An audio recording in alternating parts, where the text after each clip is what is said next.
এখানে এসে মনে হলো যেন এই মানুষগুলো অধীর আগ্রহে আমাদের জন্য অপেক্ষা করতেছিল। কখন আমরা আসবো, কখন আমাদের সাথে কথা বলবে। আমরা যদি সারা দেশ ঘুরে আসতে পারি ইনশাআল্লাহ এনসিপির একটা শক্ত ঘাঁটি তৈরি হবে, শক্ত ভিত তৈরি হবে বাংলাদেশে। বিভিন্ন জায়গায় যাচ্ছি মানুষজন বলছে যে হচ্ছে আপনারাই যদি থাকতেন তাহলে হয়তো আমাদের এখন অনেকগুলো পরিবর্তন আমরা চোখে দেখতাম। যাদের উপর ভরসা করেছেন তারা ভরসা ভঙ্গ করেছে।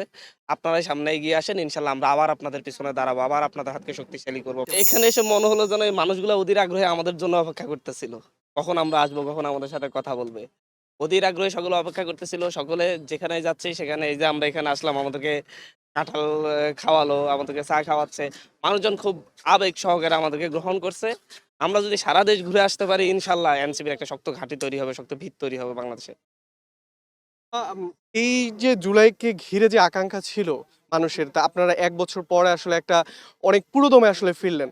তো সেই জায়গায় যে মানুষ কি আপনাদেরকে অভিযোগ করছে কোনো যে আসলে আপনাদের যে চাওয়া, সে চাওয়াটা নিয়ে নতুন কি দাবি রয়েছে মানুষের? কি বলছে? বিভিন্ন জায়গায় যাচ্ছি মানুষজন বলছে যে হচ্ছে আপনারাই যদি থাকতেন তাহলে হয়তো আমাদের এখন অনেকগুলো পরিবর্তন আমরা চোখে দেখতাম। যাদের উপর ভরসা করেছেন তারা ভরসা ভঙ্গ করেছে। আপনারাই সামনে এগিয়ে আসেন ইনশাআল্লাহ আমরা আবার আপনাদের পিছনে দাঁড়াবো, আবার আপনাদের হাতকে শক্তিশালী করব মানুষের এই আকাঙ্খা।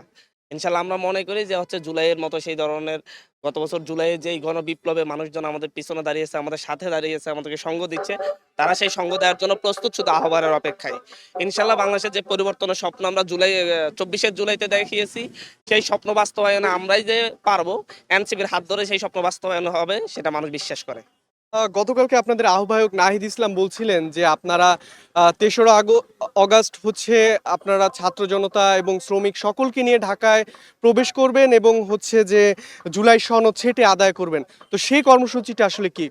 আমরা তো হচ্ছে জুলাইয়ে যেই জুলাইয়ে হাজার, হাজার শহীদ হয়েছে, হাজার, হাজার আহত হয়েছে তাদের প্রত্যেকের একটাই চিন্তা। যারা অংশগ্রহণ করেছে যে হচ্ছে জুলাই সনদ, জুলাইয়ের একটা ভিত্তি, মূল ভিত্তি দরকার যেটা সংবিধান স্বীকৃত থাকবে।